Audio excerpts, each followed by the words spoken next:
Bonjour à tous les enfants, j'espère que vous allez bien, que vous avez bien dormi, que vous avez passé une bonne journée hier en activité avec vos parents, vos frères et sœurs et tous les adultes qui sont à la maison, que vous vous êtes aussi accordé un moment dehors à la plage ou dans le jardin pour sortir un petit peu les yeux collés à l'écran. Pensez à vous aérer l'esprit et le corps. Ok, donc hier, des gros problèmes de connexion, j'espère qu'aujourd'hui ça ira mieux. Donc ceux qui n'ont pas eu le temps de voir la vidéo de mathématiques, je vous invite à la regarder ce matin pour réaliser les tours de magie. Vous allez apprendre ça à la maison, à la famille, comment réaliser des tours de magie en apprenant à décomposer, à compter.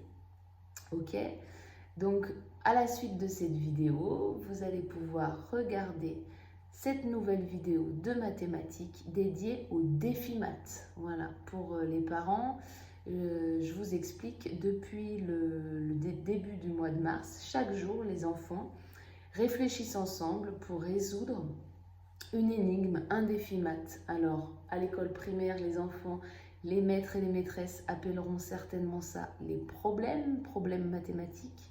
Moi, je préfère appeler ça les défis maths. Ok, allez, on se prend quelques minutes pour respirer avec le son des oiseaux pour bien commencer sa journée.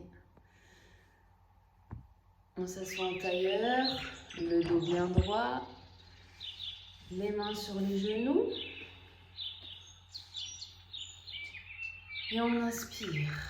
On respire 3 fois. Inspire par le nez.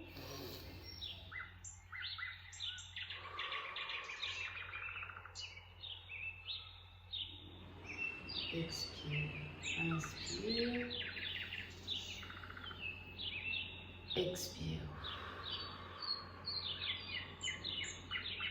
Une dernière fois. Inspire. Expire. On ouvre les bras en croix, on tire ses mains, on lève les bras en l'air, on joint ses mains en namasté et à l'expire, on descend. Namasté.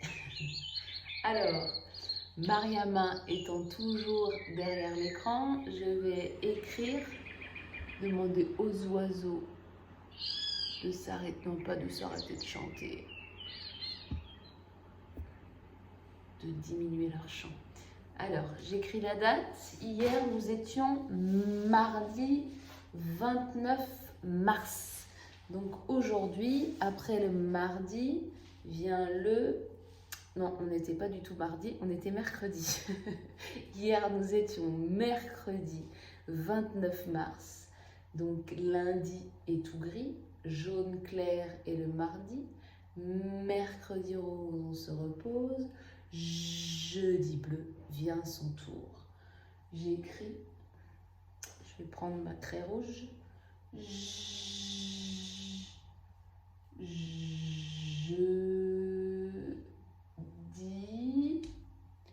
Jeudi 30 mars 2023. Ok, allez, on est parti pour le défi maths numéro 1. Défi numéro 1. Ok, la petite histoire. Ok, j'écris la petite histoire. Chaque jour, quand on fait le défi maths, je vais enlever le titre défi maths, qu'on ait de la place un petit peu pour la petite histoire. Ok, alors, je vais parler de mon copain Amadou qui adore manger des bonbons.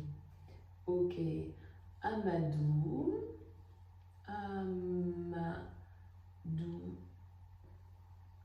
a 5 bonbons.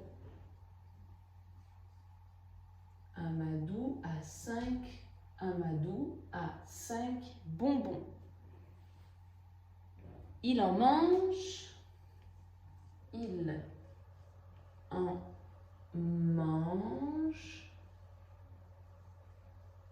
2. Question.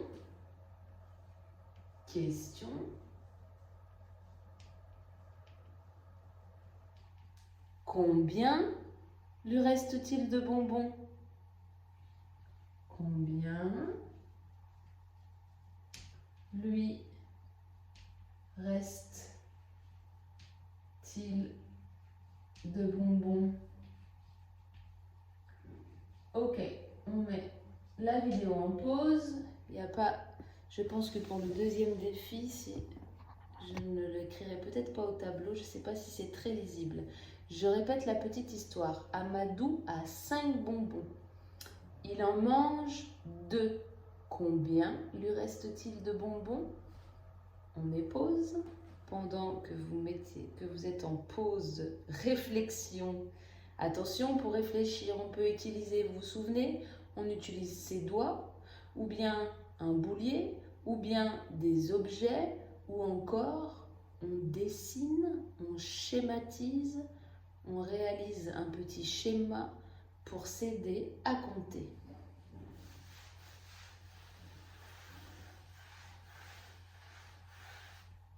Ok, alors, la dernière fois qu'on a fait un défi qui parlait de bonbons, Fatou nous a dessiné des jolies sucettes au tableau.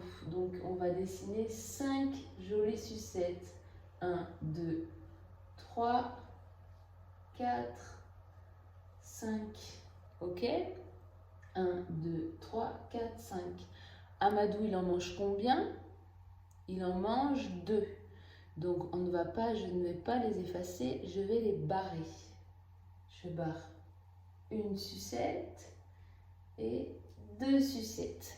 Combien il reste de sucettes? Je les entoure de bonbons. Il en reste 3. Ok? Ici, vous pouvez soit écrire seulement 3, ou bien les grandes sections qui sont très à l'aise en écriture cursive, vous allez écrire avec l'aide de papa et maman qui vont vous préparer un modèle. Amadou, il reste à Amadou 3 bonbons. Ok? Alors, défi numéro 2. La petite histoire. Il y a, écoutez bien, je ne vais pas l'écrire, comme ça vous vous concentrez bien sur ce que je dis. Il y a 4 élèves autour de la table. On est en classe. Autour d'une table, il y a 4 élèves. La maîtresse veut donner 2 jetons. La maîtresse veut donner 2 jetons à chaque élève. Combien doit-elle préparer de jetons? Je répète la petite histoire. Il y a 4 élèves autour de la table. La maîtresse veut donner 2 jetons à chaque élève autour de la table. 2 jetons à un élève, 2 jetons à l'autre élève, encore 2 jetons au 3e élève et au 4e élève, encore 2 jetons. Chacun a 2. Combien doit-elle préparer de jetons? Je mets la vidéo en pause. Je compte sur vous, il faut mettre la vidéo en pause. On réfléchit. On se retrouve pour le schéma. Attention, la réponse.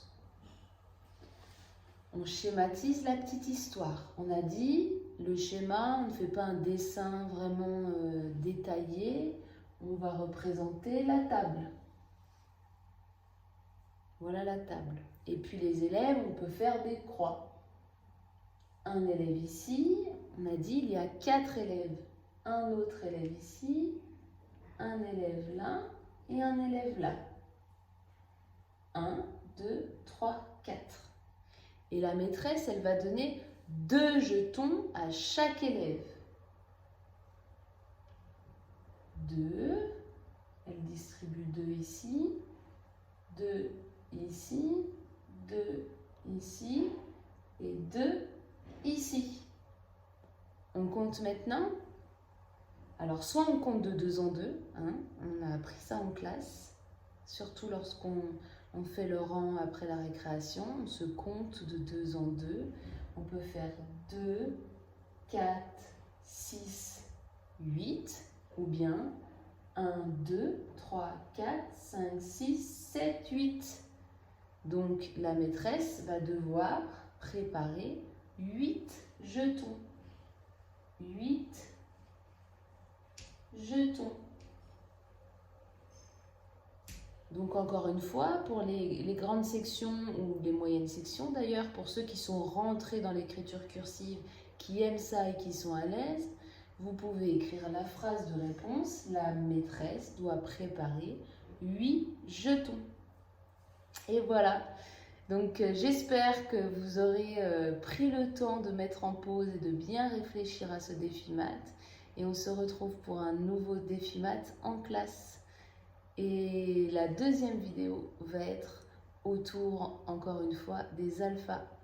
À tout à l'heure.